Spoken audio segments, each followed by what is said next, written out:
Blouse में जो सिले हुए ब्लाउज रहते हैं उसका मेजरमेंट हम किस तरह से ले सकते हैं बहुत ही आसान तरीके से। तो आज हम इस वाले ब्लाउज का लेना बताएंगे मेजरमेंट। तो देखिए, सबसे पहले हमें किसी भी ब्लाउज में लंबाई लेना होता है। सबसे पहले तो ब्लाउज का जो लंबाई है वो हमें हमेशा पीछे से लंबाई लेना चाहिए, सामने से नहीं लेना चाहिए। चाहे आपका ब्लाउज किसी भी तरह का ब्लाउज हो, ब्लाउज का लंबाई हमेशा पीछे की साइड से लेना चाहिए। तो यहाँ पे हम ब्लाउज को उल्टा कर लेंगे इस तरह से।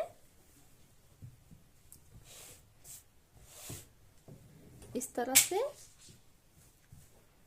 ब्लाउज को अच्छे से इस तरह से रख लेना है, जमा के अच्छे से इस तरह से।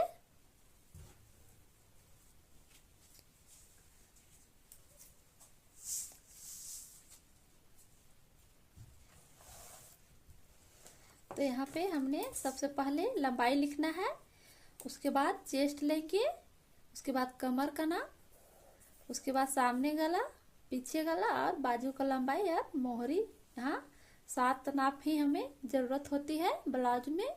ज़्यादा नाप लेने की हमें ज़रूरत नहीं है ब्लाउज में। इतने ही नाप से बहुत ही परफेक्ट तरीके से आप कटिंग कर सकते हैं।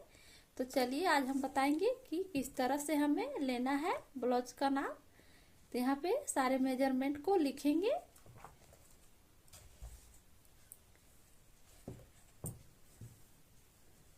तो सबसे पहले यहाँ पे हमें लंबाई लेना है।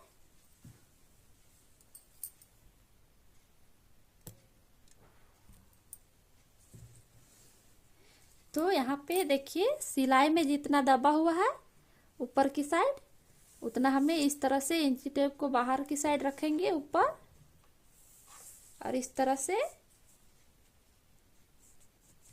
यहाँ से देख सकते हैं जो ब्लाउज का रेडी लंबाई है वो 13 इंच आ रहा है। हमने ½ इंच ऊपर लिया है। तो इस तरह से लंबाई हम यहाँ पे 13 इंच लिखेंगे।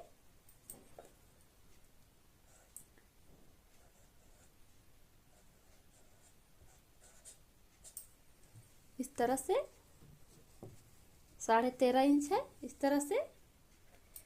तो इस तरह से लंबाई ले लिए। अब यहाँ पे पीछे गला का नाप लेना है। तो आप गले का नाप 2 तरीके से ले सकते हैं।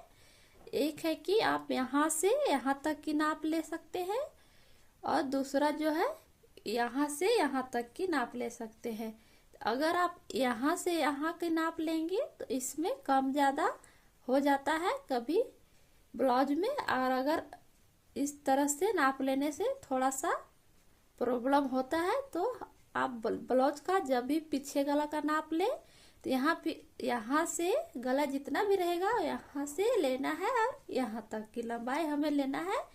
तो यहाँ पे मैं जो ब्लाउज में लंबाई लेती हूँ गला का, पीछे गला का, तो यहाँ से यहाँ तक की नाप लेती हूँ। तो बहुत ही परफेक्ट तरीका हमारा गला में आता है, कहीं से भी कम ज़्यादा नहीं होता है। तो अगर आप लोग इसी तरह से ब्लाउज का नाप लेंगे पीछे गला का, तो आप लोग को भी कम ज़्यादा गला नहीं होगा। अगर हम यहाँ से इस तरह से नाप लेते हैं तो कभी कभी कम ज़्यादा हो जाता है। तो इस तरीका गला का नाप लेने का बिल्कुल भी गलत है। इस तरीके को हम फॉलो नहीं करेंगे। तो हमें नाप लेना है यहाँ से यहाँ तक की, चाहे डीप नेक हो, चाहे यहाँ पे बड़ा गला हो या बोट नेक हो। तो यहाँ पे देखिए इस तरह से इंची टेप को रखेंगे इस तरह से। तो यहाँ पे देख सकते हैं यहाँ पे 9 इंच आ रहा है। तो यहाँ पे हमें ½ इंच से थोड़ा सा सिलाई में दबेगा। तो यहाँ पे हमें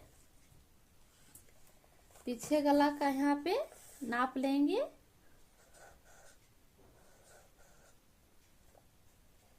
सवा 9 इंच 2 पॉइंट इस तरह से। उसके बाद ब्लाउज को सीधा करेंगे इस तरह से। अब यहाँ पे देखिए सामने गला हमको इधर से नापना है, पीछे गला हमारा यहाँ से नाप लेना है, और सामने गला को यहाँ से नाप लेना है। तो इस तरह से इंची टेप को रखेंगे, ½ इंच ऊपर की साइड लेते हुए इस तरह से यहाँ पे, तो यहाँ पे 5 इंच आ रहा है, तो यहाँ पे सामने गला 5.5 इंच, तो 5.5 इंच लेंगे यहाँ पे इस तरह से। उसके बाद यहाँ पे चेस्ट का नाप लेंगे,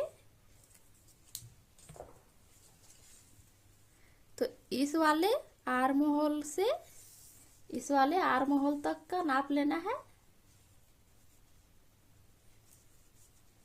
यहाँ पे देख सकते हैं हमारा यहाँ पे 16 आ रहा है,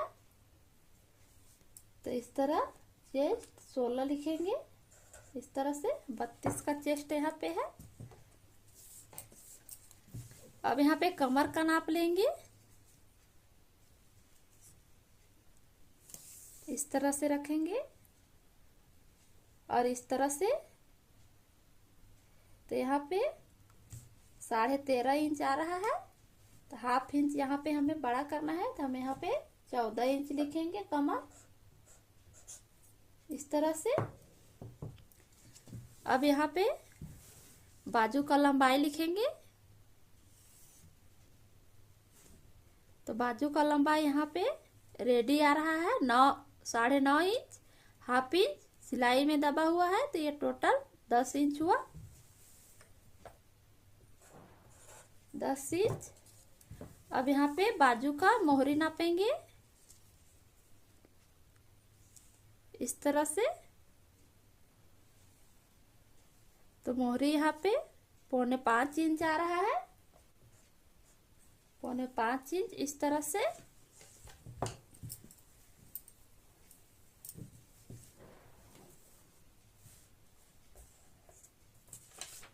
तो यहाँ पे हमने सारे मेजरमेंट को लिख लिया है। अब हम इसी नाप से ब्लाउज कटिंग करेंगे। तो आप लोग इस तरह से ब्लाउज का 1 2 3 4 5 6 7 नाप ले करके इस तरह से ब्लाउज को बहुत अच्छे से कटिंग कर सकते हैं। बहुत ज़्यादा नाप लेने की आवश्यकता नहीं होती है ब्लाउज में।